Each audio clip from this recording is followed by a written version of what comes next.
My fiancé's father didn't bother with a knock. He strode into my apartment as if he held dominion over every inch of it, his presence laced with the sharp scent of high-end cologne and barely veiled contempt. Settling into a chair, he crossed one leg over the other, retrieving a neat bundle of documents from his sleek leather briefcase. "Sign this," he commanded, pushing the papers toward me across the table. "It's a standard prenup to safeguard my daughter's wealth." His gaze carried the cold confidence of a predator certain of its prey's defeat. "I won't allow a penniless man like you to siphon off her fortune," he remarked, his tone almost casual, as if my lack of response confirmed his assumptions. I held my tongue, my expression steady, my eyes catching the glint of his gold cufflinks, etched with an arrogance that marked even his accessories.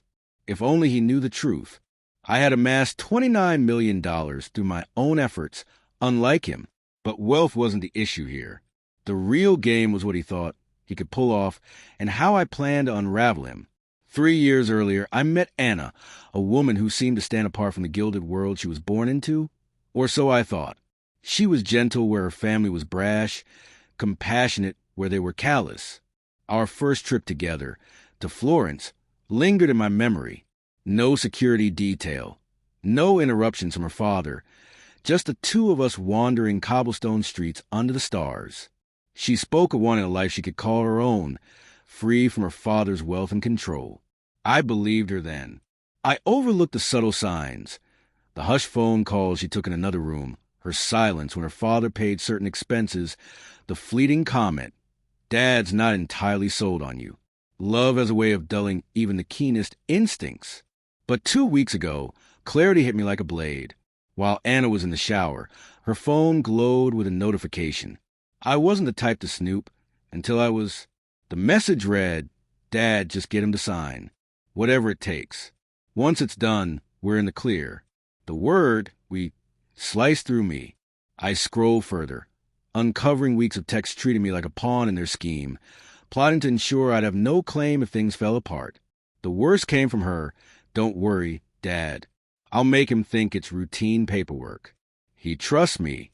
I didn't lash out or confront her. Instead, I smiled when she emerged, kissed her, and offered to grab dinner. That was when my strategy took shape. My first step was to contact Michael, my lawyer, a discreet, razor-sharp mind and the only person I trusted with my fortune. Together, we crafted a prenup of my own, one that didn't merely shield my assets, but cleverly reclaimed the penthouse I'd put in Anna's name, barred her from any stake in my wealth, and included clauses that seemed to favor her, but would dissolve if she betrayed me. I knew she wouldn't bother reading it. Her trust in me was as blind as mine had once been in her. My second move was purchasing the building that housed her father's prized corporate office, paying cash and keeping it quiet. The lease would expire in 6 months. For my third move, I discreetly secured a majority stake in one of his overlooked subsidiaries, the one quietly propping up his sprawling empire. He'd ignored it for years, distracted by flashier ventures. Then I bided my time. When he thrust his prenup at me 4 days before the wedding, I agreed to sign, but with a smile that unsettled him. "Pleasure doing business," I said, handing it back. He had no idea his document was meaningless compared to the one Anna would sign the next day. The day before the wedding, Anna arrived at my place with coffee and a hesitant smile. "Just a formality my lawyer insists on," I told her, passing her a folder. "It protects us both, keeps things clean." She didn't even glance at the pages before signing. The wedding itself was flawless, until the reception. As the band wrapped their opening set, I took the microphone. I spoke to the guests about trust, about the peril of mistaking kindness for vulnerability, about a love that was no love at all. Then I displayed the messages, word for word, on the massive screen behind me. Anna's face went ashen. Her father's jaw dropped. Whispers rippled through the crowd like wildfire. He rose, poised to storm the stage, until my voice cut through again. "Oh, Richard," I said, letting his name linger. "Your downtown lease? It won't be renewed. I own the building now. And that company funding your new yacht? I control 51% of it. Consider this your eviction notice, both in business and family." The silence that followed was thick, suffocating, final. I walked out before they could regroup, Still in my tuxedo, wanting the image seared into their minds.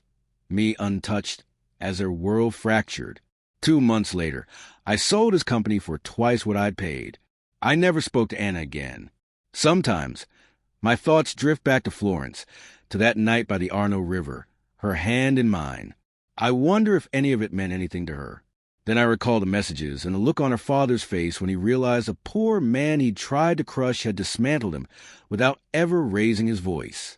Justice doesn't always demand rage. Sometimes, it requires only patience and a well-timed smile.